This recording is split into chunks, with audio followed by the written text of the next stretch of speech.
Maybe you don't mean to play me, but we still just Welcome to another wasting episode of time. Aledius Sports Talk. I am your host, Enrique Aledius. If it's your first time watching the show, this is a show where I recap things happening in the sports world and make some bets to try to win some money. But the main sport that I talk about right now is football because we're in the thick of it right now in the NFL season. But once it's over, I'll start talking about hockey because that's the sport that I did grow up playing. And I'll try to sprinkle in some other sports here and there like NBA and baseball. But for the most part, it'll just be a lot of hockey talk after the NFL season's over. But I'm grown and I'll get there and I'll try to expand to other sports. But all right, so let's get into a lot of things in this episode. We're going to be previewing all the weekend games for week 11. I'm going to try to drop some picks, try to drop some player props if I come across some that I like, but we'll see. So let's get into it. We're going to start with the Bears versus the Falcons. Both teams coming off of a loss from each of the last games. I think there's a little bit more pressure on the Falcons here, given that the NFC South is still so close, right? The Falcons have a chance to get a little closer to the Bucs if they can make it to 5-6. The Panthers are playing against a Ravens team that is rolling right now, so chances are the Panthers are going to go to 4-8. Sorry, Panthers fans, but I just think that they're going to probably lose to the Ravens. Ravens are really good. The Falcons are going to want to keep pace with the Bucs, so I mean it'll be big for them to get a win. I think the Bears offense was starting to really come into its own, and they've started to get really comfortable.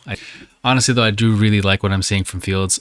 Just him feeling comfortable with the scheme and the game plan and almost kind of forcing the defense to either cover, the receivers and force him to run, which is never a good thing because he is really great at running the ball and, navigating through open spaces there. But he's also got a good enough arm and he's getting better, but like he's got a good enough arm that like when he is kind of contained, he can throw it, and as long as he's got weapons, and I think over time he'll get better at his accuracy and all that stuff. But he's just, I think, starting to come into his own, so it's really fun to see.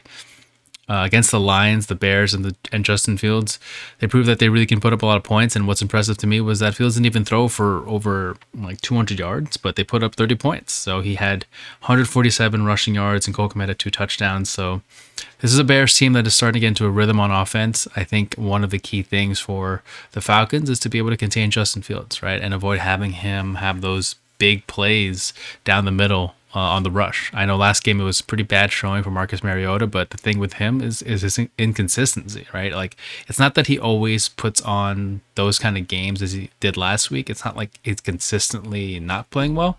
It's just that there are weeks where he plays really, really well, and then there's weeks where he plays like he did last week against the Panthers. So, in order for the Falcons to have a chance against the Bears, especially with Justin Fields starting to put up points now and, they're starting to get rolling, I think Mariota is going to have to really minimize on his mistakes, right? He can't be making these bad decisions with the football. Everyone saw when he was on the ground, he was trying to throw the ball. It's like, I think the Falcons just have to use their weapons like Cordell Patterson, right? I mean, last game didn't seem like Cordell Patterson really had, was he even, I don't even know, like, was he even targeted in terms of like, did they run the ball with him a lot? I don't even know. I mean, when he first came back from IR, he had like 2 touchdowns. So like, why wouldn't you keep him running the ball as much as you can moving forward? Like, what are we even talking about, right? So I think that the Falcons are going to regroup though from last game. I think Mariota's going to have a better game. I think. I don't really see him throwing the ball or attempting to throw the ball that often. Again in this game, right? I think he's just gonna have to clean up his game. I think they're gonna have to run the ball more with Patterson. Hopefully, they get more production from guys like Pitts, Drake London, Zacchaeus. With where the NFC South is right now, this game just seems like a big opportunity for the Falcons to stay in the hunt, and I don't think they're gonna want to let this opportunity slip away. But we'll see. I think my pick here, is gonna be rough. I think I'll go Falcons. Wait, let me just double check the lines, but I think I'm going to go Falcons. I just feel like that they have the Falcons are favorited -3. Yeah, I mean, I'll go Falcons -3. I think they can pull it off. I don't know. Yeah, I'll do Falcons -3. I think it's an important game for them. I think they're going to want to bounce back, especially at home. So I'll go Falcons -3.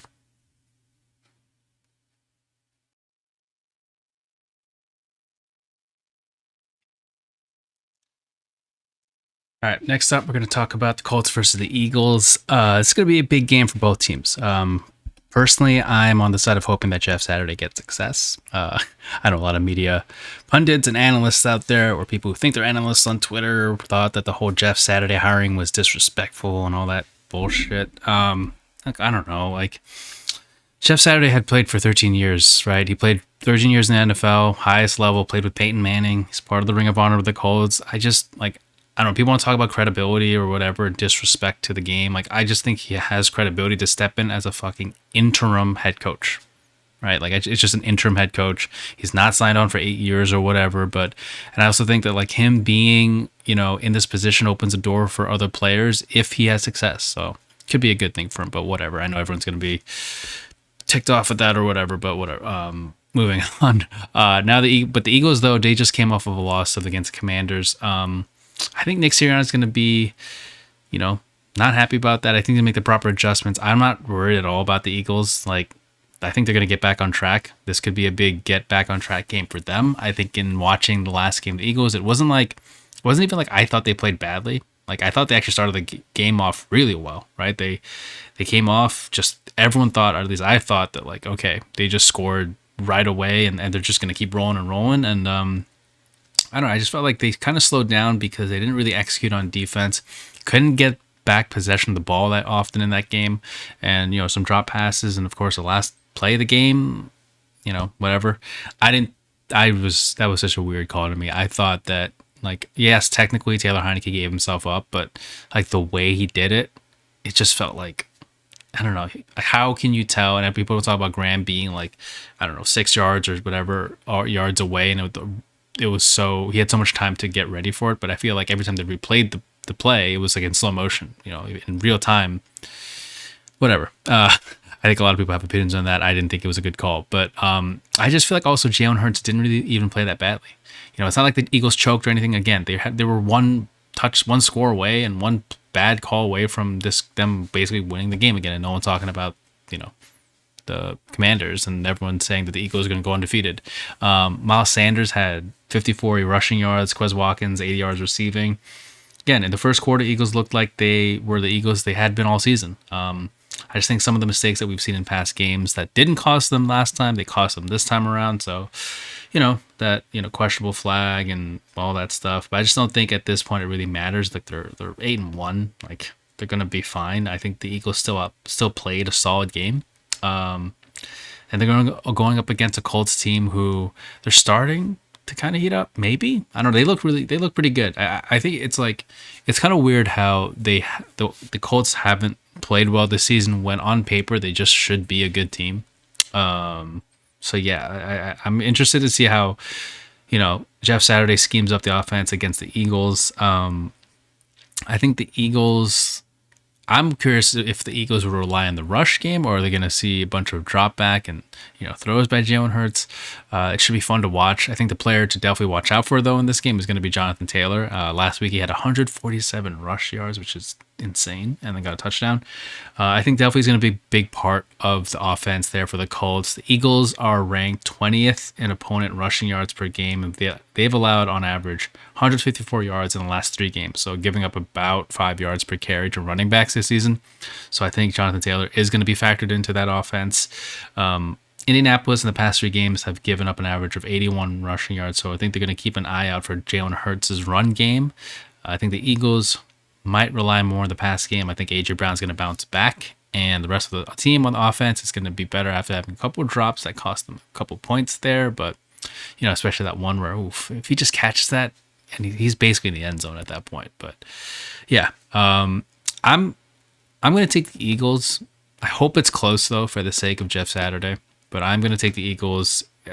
Them losing to the Commanders probably does not sit well with anyone on that team, Nick Sirianni included. So I'm going to take the Eagles. Let me just quickly double check what. I think I would take the Eagles, and I will take also Jonathan Taylor over on the rushing yards. So Eagles favored by 7 points. I think that's fair, but I'm just going to keep it safe and go -3.5. I'm going to do Eagles -3.5.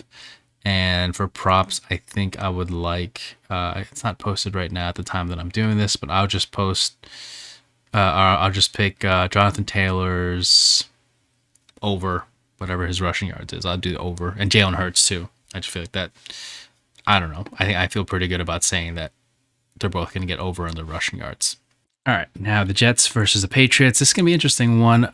Just another chapter in the Jets versus Belichick's Patriots. I think this one's going to be, again, interesting team. Both teams are above 500. They're both in the playoff hunt, and they're both coming off of wins. So I feel like Belichick does have the upper hand on rookie quarterbacks. Not that Wilson's necessarily a rookie, but just Belichick seems to do a good job against, those younger quarterbacks in the league that, they haven't played against often, and they're also not used to seeing Belichick that often just yet. But I do think on the other side, Robert Saleh has done a very good job, and the Jets have a little bit of an edge to them. So, I don't think this is the same kind of Jets team that we've seen in past years, or at least in a long time. They've shown that they can hang with good teams. And even though Breece Hall went down with injury, James Robinson there is going to be a big help to the run game, along with Michael Carter. He had 12 carries, ended up with 76 yards and a touchdown for the Jets. On the Pat side, I think Ramondre Stevenson on the rush is going to have to come up big, though. He's playing pretty well, averaging 4.8 yards per carry, and this season has had 4 touchdowns. I do have a feeling this game is going to be a run-heavy game. Both these QBs haven't been extremely consistent. I mean, I know even Bailey Zappi's been in for the Pats too, so who knows if he gets some playing time, but I think Mac Jones is probably going to start this one and play the whole game. But just in terms of consistency, right? I don't know if we've seen both these teams on the quarterback side be really consistent. I think a bulk of this game is going to be played on the ground. We have, let me just double check the sports books. I'm on FanDuel right now. We have the Patriots as -3.5 point favorites. I like that. Again, I'd probably play it safer with a -2.5. I'll buy a point just because you never know. They could win by field goal. So I would take the Patriots -2.5. Let's see. When I'm doing this video, that the props haven't really been released just yet, except for the basic ones. But let's see. Ramondre Stevenson rush and Michael Carter rushing yards. I would look at that. I'd say maybe at least over 40 plus rushing yards for both, but I'd have to double check at a later time. But for now, my pick will be -2.5 for the Patriots. All right, next we got the Commanders against the Texans. So I think the Commanders are looking pretty good, right? I mean, they're kind of on a roll, and we watched them go up against the Eagles. I saw a team that when they really put it together, they played really well on all sides of the ball. They can beat the best team, right? They can beat a lot of teams in NFL, but they can beat some of the best teams. I mean, the Eagles undefeated. I think the big story here, though, in my opinion, got to be Taylor Heinicke. And I think it's already been confirmed that he's going to start, but you can tell that, he brings the swagger to the game, right? And I hope that, moving forward, it is like Taylor Heinicke. It's not going to be, maybe Carson Wentz might slot into this one game against this team. It's no, we're going Taylor Heinicke, because I think it's pretty clear and obvious at this point that the Commanders have much, much better success with Heinicke under center. The players believe in him. The coaches hopefully will believe in him and see what, everyone else is seeing. Every time he's been put in this kind of position, he's always had a good attitude. He never causes really any drama. And also news with Chase Young coming back, that would be huge for the Commanders. So we're going to go up against the Texans team who, I think they're just struggling to find answers, right? Last game they were kind of in it against the Giants. It's not like they were getting blown out completely. But overall, they're slowly getting to a rhythm, in my opinion. I think they're slowly getting there. Their offense and Dameon Pierce, Brandon Cooks, Chris Moore. Dameon Pierce, he's big surprise. I don't know. I feel like, at least maybe because I don't watch the Texans that much, but maybe I should know more about him. But past couple of weeks, he's really, done really well for them, and that's pretty cool to see for them. And it's not just Brandon Cooks having to carry the load there, so they're starting to get a little bit of kind of an identity, but we'll see how they do this week. I just feel like the Commanders, though, are going to take this one. Might be a close game, but I'm going to take the Commanders here. Let's see what the books have. FanDuel has Commanders -3.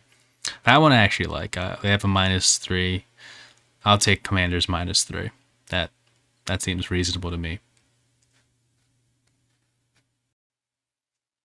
All right, now we're going to talk about Rams versus the Saints. So I think the Rams this year has been the complete opposite of what expectations were going into the season. And also they lost Cooper Kupp, terrible injury.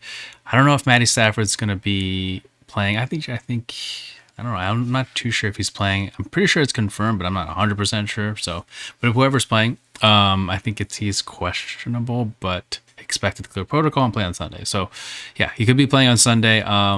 Look, Rams they need some sign of hope, whatever. Like, they have not been the same kind of Rams team that people were expecting them to be.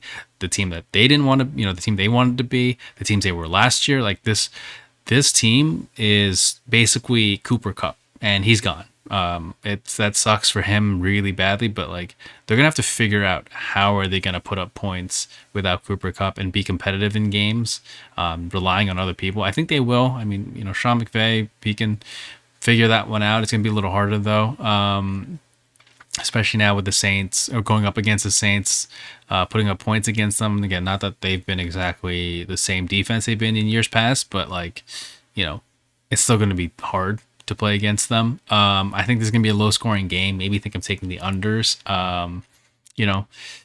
It'll be interesting. I think the Rams can pull this one off.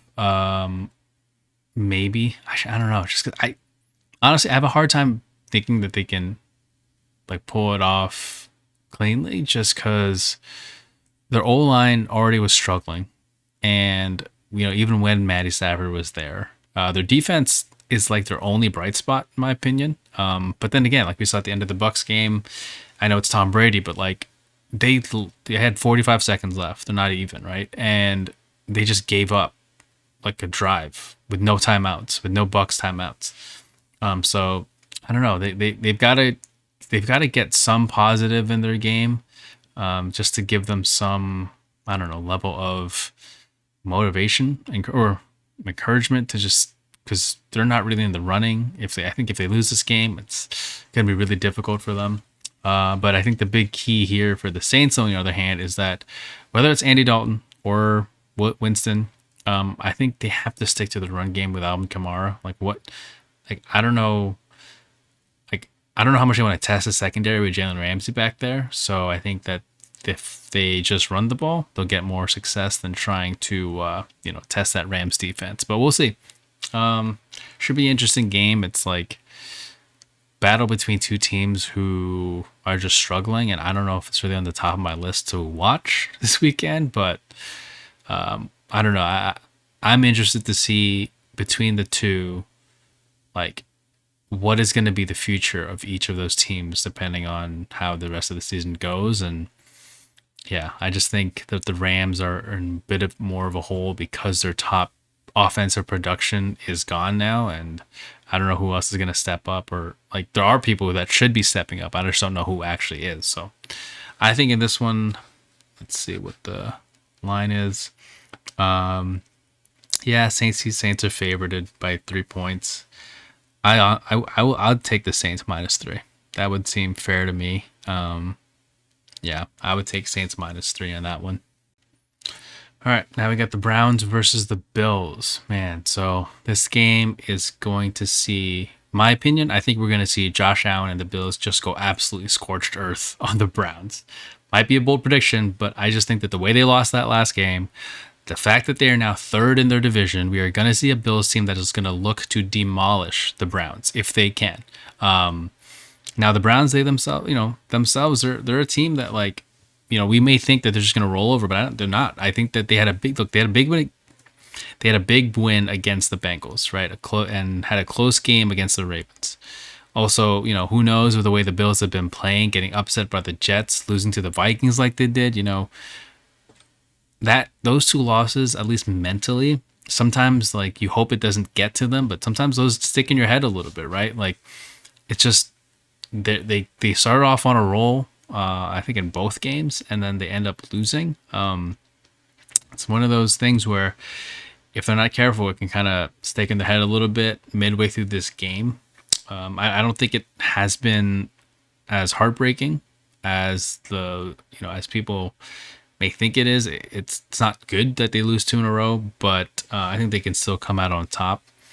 I think I don't see the Browns being able to stop the Bills if the Bills play up to their standard. Right now, if we start to see them struggling a little bit to put up points, and especially in the first half, you might see Josh Allen start to take a little bit more chances, and then when he does, that's when interceptions happen. So, those turnovers are could cost them a lot, especially against a team where like the Browns, you're expected to beat them, and then you make a couple costly mistakes here and there, then the game gets really close, and then it comes down to one or two plays here and there. So yeah, it's going to be important for the Browns, it's going to be important for the Bills to be able to just close out the Browns and to really just put their foot on the gas pedal and do not look back against this team. Like I think this is a win that the Bills just need for their confidence. They need this for, of course, their standings, but like they need this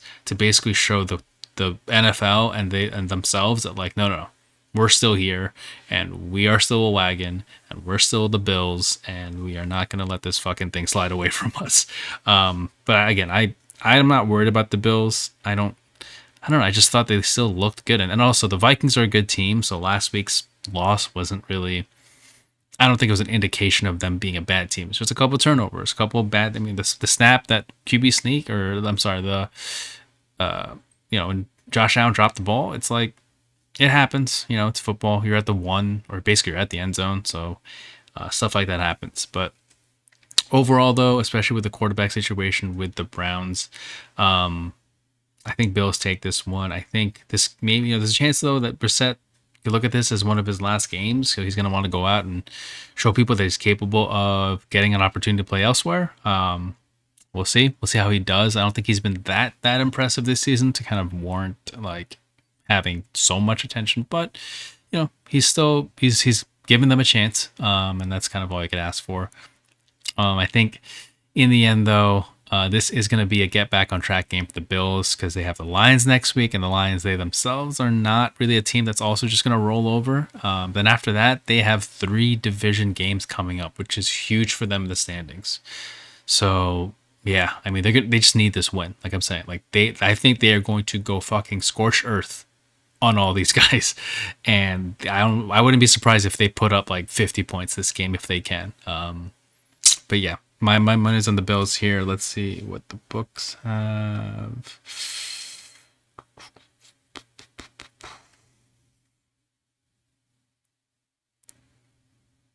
Yeah. Oh, -8.5. I would think that would be a little higher, but -8.5. I would just go -6.5. I'll go with a touchdown. That would be my pick. Bills -6.5.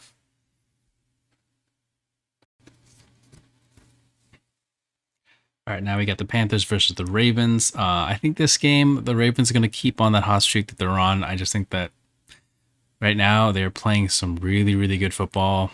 Their offense has been lighting it up, especially now having come out of a bye week. Hopefully it didn't stop any momentum that they had, but I don't think it will. I really like the way Lamar is running the ball. I just think in general, the Ravens offense has that like run pass option type of style, and leaves defenses just sometimes flat-footed, right? And then that's when they take advantage of it, whether it be PJ Walker, Baker Mayfield on the Panthers side playing QB.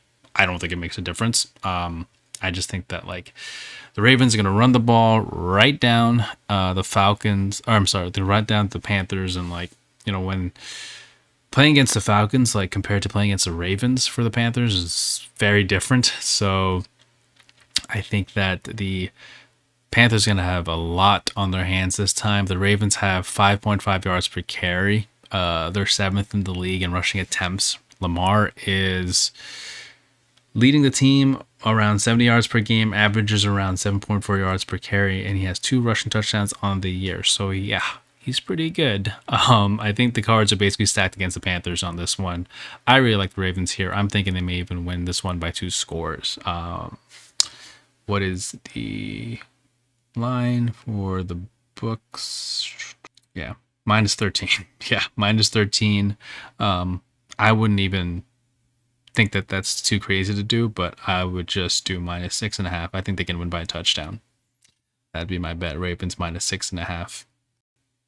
All right, now we got the Lions against the Giants. So this could be interesting. Brian Dable this year, though, has done a really good job with the Giants. Very happy for them. I mean, it's just cool to see them come, past couple of years, they're just a team that was terrible. Now they are a team that's like really, really good. That's awesome to see. It's good for them to have that success. Glad to see Saquon Barkley having success on his return here to the season. Lions also are playing pretty well. Past two games, it's pretty fun to see that, Coach MCDC, Dan Campbell, has done a really good job with them. But, one of the things that the Lions have had trouble with was protecting against the run. They have given up 258 rushing yards last week, around 7.4 yards per carry. So that's going to be big for the Giants if they can get Saquon Barkley to hone in on the rush game there. Two of the touchdowns last week on the Bears were on week 10 were rushing touchdowns. Sorry, I think I made a mistake there on the rushing. So last week, they gave up a lot of rushing yards last week against the Bears. I thought I made a mistake there in my notes from I said 258, but that's actually pretty accurate. Justin Fields 147 rushing yards, Khalil Herbert 57, and Montgomery 37. That's wild. But yeah, so I just think that with Saquon Barkley there, he's got to be part of the game plan, right? I don't know, that's just got to be a given. I think that, but it's wild. Even after having given up all those rushing yards, they still beat the Bears, which is pretty impressive. So one of the key factors, I think, in the Lions being able to beat the Giants here is going to be how well Jared Goff can play, right? Because last week he did play pretty well. He threw for 236 yards, one touchdown, was 19 for 26. I think overall he just did a good job, and that's what they need. If they want to beat the Giants, they're going to, have to have a good game from him. And if they're going to want to be okay with giving up so many rushing yards against the Giants and against teams, they're just going to need that same type of play from Goff to keep him in it. The offense is going to have to play pretty well. And, hopefully the defense can just hold them off enough that they can pull off a win. But my opinion, I think that the Giants are going to take this one. I just see the Giants, winning this game. Should be a fun one. The line is at -3. I think I could take a -3 with the Giants there. I would go Giants -3 against the Lions.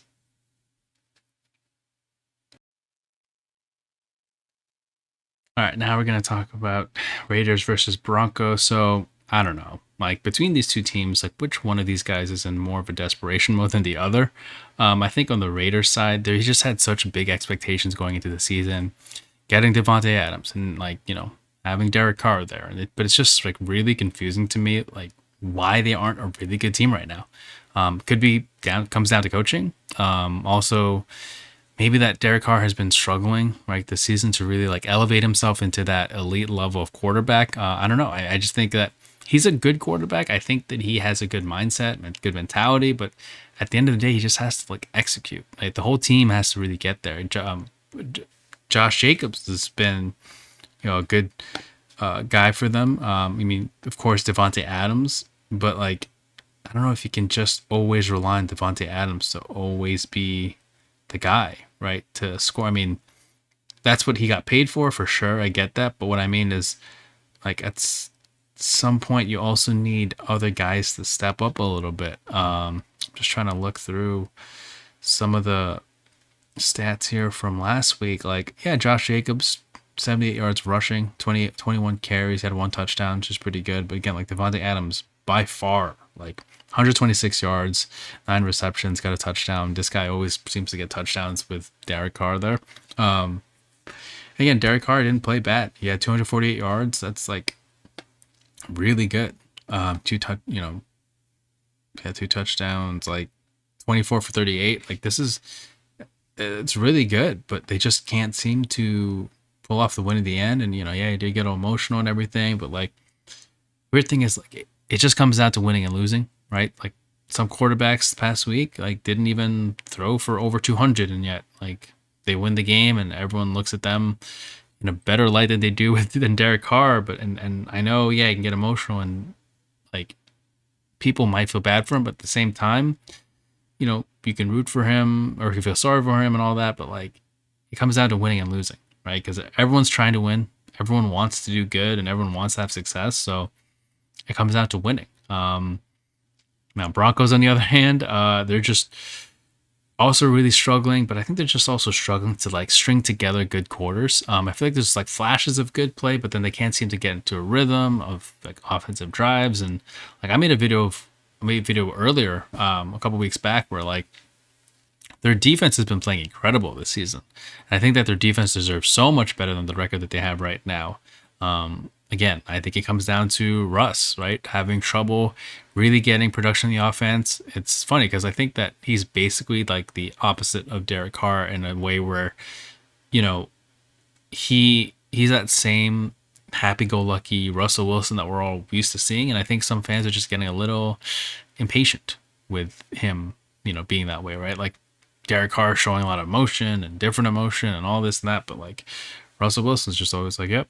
Oh, let's ride, right? Like he's just, I don't know. Sometimes like we want to see him get a little angry, get a little more emotional about the game and all that. But yeah, I don't know. We'll see. It's gonna be interesting to see how this game goes for both teams. I personally think that the Broncos are just they're done for this season. I don't know. I don't see them turning it around. Like they are not. There's nothing inspiring about the way that they play, right? At least with the Raiders, Devontae Adams and Derek Carr have such good chemistry.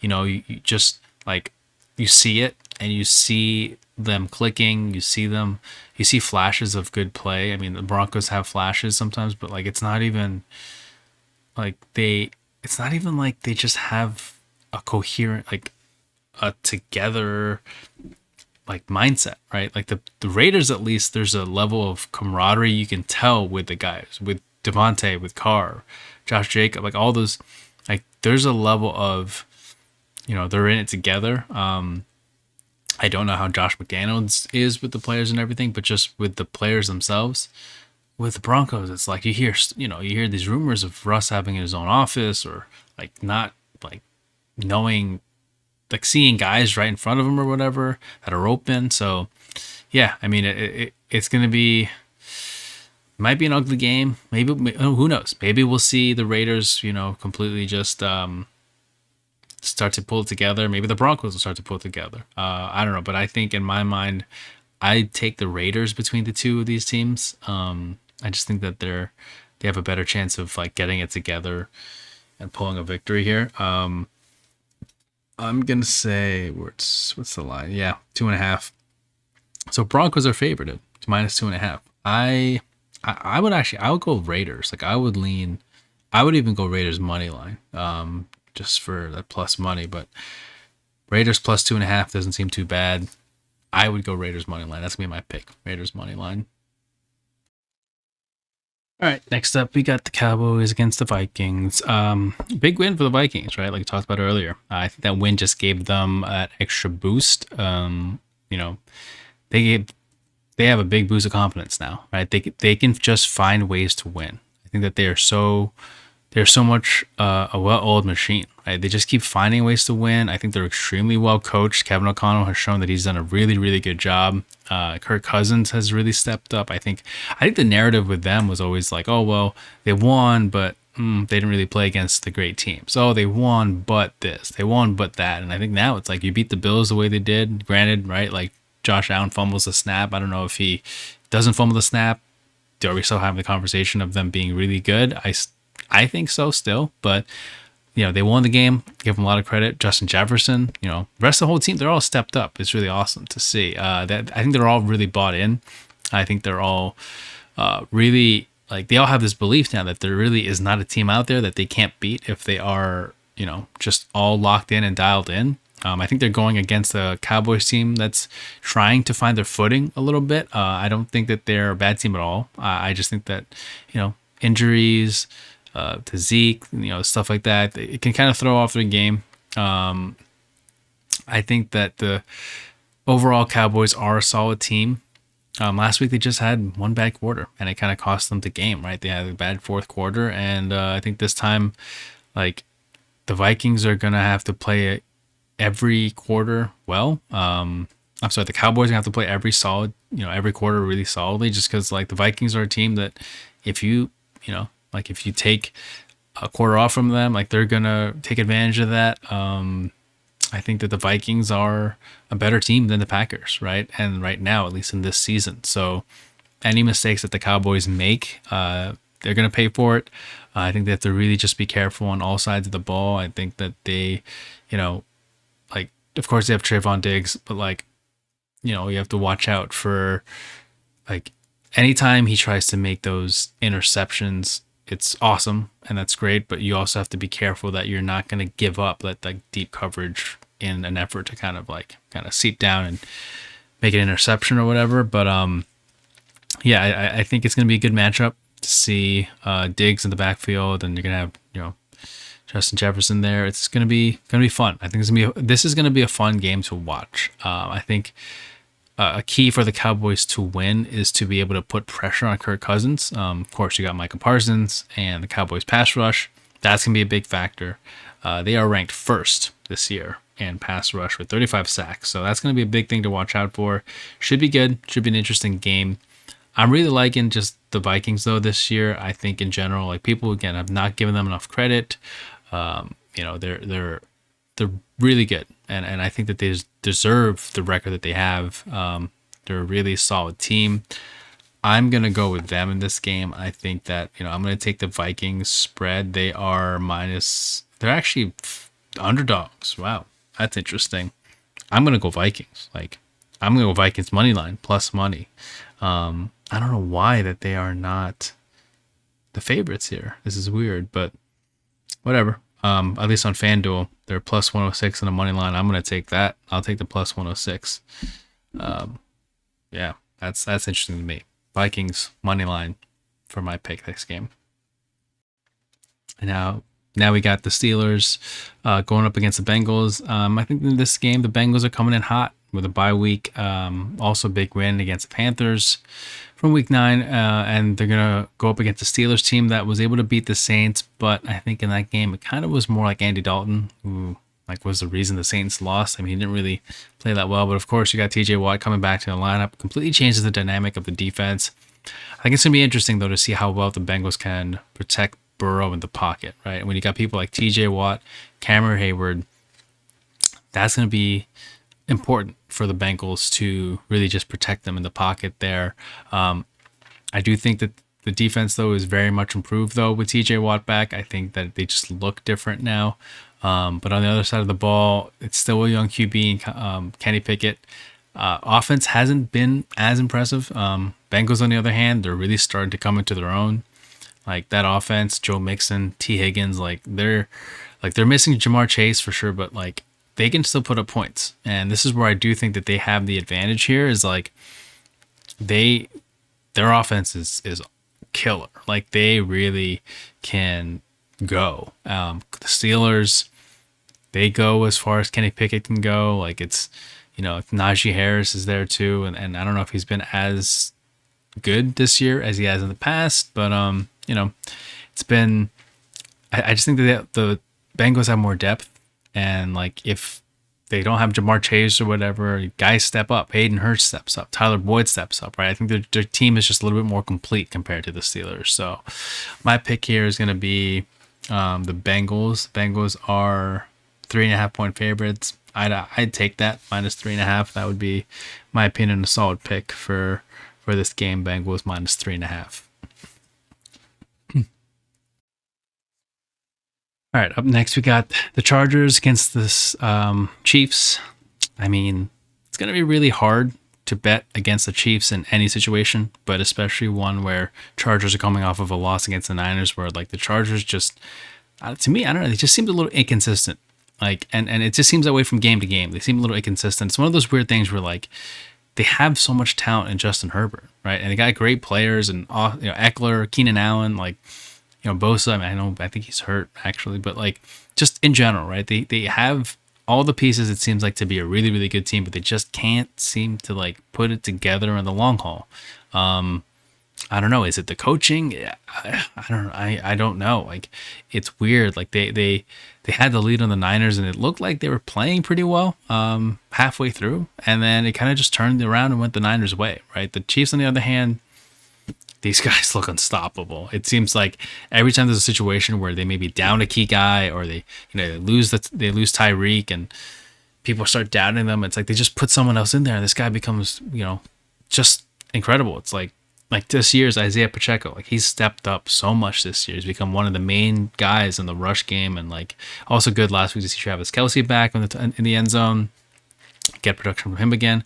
But also like Kadarius Toney, MVS. Like, these guys played really well. I mean, they lost Juju unfortunately with a really bad hit there, but like it just seems like they're a team where their entire lineup from top to bottom, it's just so well coached. Like, every guy is like included in the scheme or the game plan. It's like, doesn't matter. There's a situation for every guy in that lineup, which is awesome. They just do a good job of getting like production from each of their players. I think, like, even though the Chargers do play the Chiefs well historically, I'm finding it hard to go against the Chiefs here. Like, for sure. I mean, I'm going with the Chiefs. I'm taking the Chiefs. Hopefully, at least the Chargers can keep the game close. But I think this one, from a player standpoint, Chiefs have a large advantage, right? By a mile, in my opinion. They have a deep roster. They're much, I'd say much better coached. I just think that they have an advantage there too, across the board. I mean, Mahomes compared to Herbert, it's not far off, but I just think right now Mahomes is still Mahomes. So I'm gonna go Chiefs on this one. They are 4.5-point favorites. I wouldn't argue against that. I think that's a good spread, -4.5. I could even go -6.5. I'd say a touchdown would be a good. Yeah, okay. I could see them winning by a touchdown, but I would go Chiefs -4.5. I agree with that. And for Monday Night Football, we have the Niners against the Cardinals. I think the past couple of weeks, the Niners really elevated their game, especially now that they have Christian McCaffrey. I think he's a big reason why now they've become serious contenders to make a deep run. On the other side, the Cardinals have been a little bit on the opposite side of making a deep run. I think that, when you have Colt McCoy as your starter, and then you start to see them actually play better, that's interesting, right? Because all the talk was between Kyler and Cliff. Is there a disconnect? I mean, it's, what's happening? But then now, Colt McCoy is actually carrying out the game plan Kingsbury is putting out there, and they're getting some success from it. What does that say about the way Kyler plays? Or, I don't know. It's an interesting situation there. I think there's a tension there that everyone can sense. I haven't seen the Hard Knocks yet. I have to catch up on those episodes. But if neither one of them are, I think there's a report that they're both dealing with injuries. If neither one of them are playing, and they have to rely on Trace McSorley, it could either be a really big underdog story for him. It can come up huge, or it could just be a terrible situation for the Cardinals. Comes to playing against a Niners team that is just rolling right now. But either way, I think, the Niners, with the way they've been playing, with the way Christian McCaffrey's been just tearing it up for them, I see the Niners coming away with this one. I'm going to take Niners here. The books have -8.5. I'd even take -8.5, but I would probably just stick with -3.5 there. -3.5, the Niners. That'd be my pick. And that's it for Aledius Sports Talk. I have been your host, Enrique Aledius. Thank you so much for watching and or listening. You can catch me on Instagram, TikTok, Twitter, at Aledius Sports Talk. Just search that up and I'll be on there. It should be an interesting week for NFL. Excited for this game, for the games this weekend, and hope you guys win a lot of your bets. Hope we win all of them. But again, gamble responsibly. But I will catch you guys on the next episode of Sports Talk. Thank you so